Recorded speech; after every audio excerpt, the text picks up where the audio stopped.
The expected value per trade is an important average number you should calculate for each trading strategy that you are using or implementing.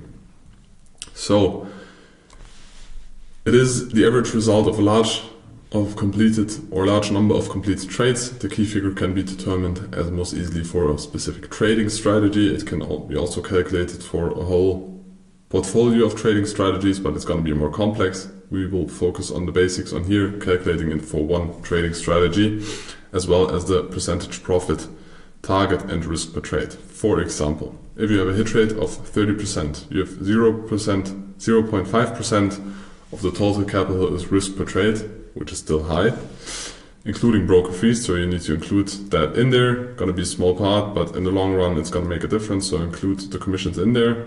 And you have 1.5% of a profit target, so after trading fees are deducted, because also when they take profit you will pay commissions. You have a risk to reward ratio of 3:1, and the calculation for that one is going to be, you have a hit rate of 30%. You multiply this with the 1.5% you have as a take profit target, subtract that from the 0.7% of 0.5, because if you have 30% right, you will lose 70% of the time. 70% of the time you will lose 0.5%, and 30% of the time you will win 1.5%. So this is the calculation of how often you win. And you need to subtract how often you lose, and then you will have a result, and this result in this case is 0.1. So the expected value, the expected profit on average will be 0.1% per trade. It's the average. Of course, most of the time you will win 1.5% or you will lose 0.5%, but this then is the average of that. So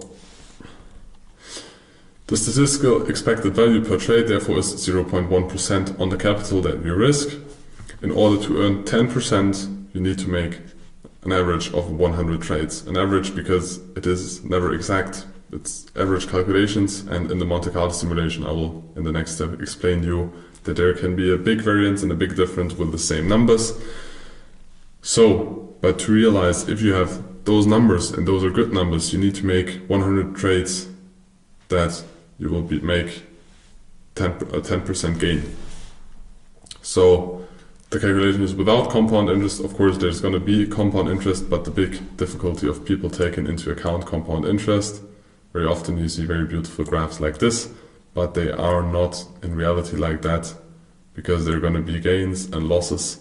So the compound interest will be delayed because you have losses in there and you don't have the expected value, and you don't have those beautiful numbers on every trade, because it's just an average and a beautiful calculation, but in reality it very often looks different because of losing and winning streaks.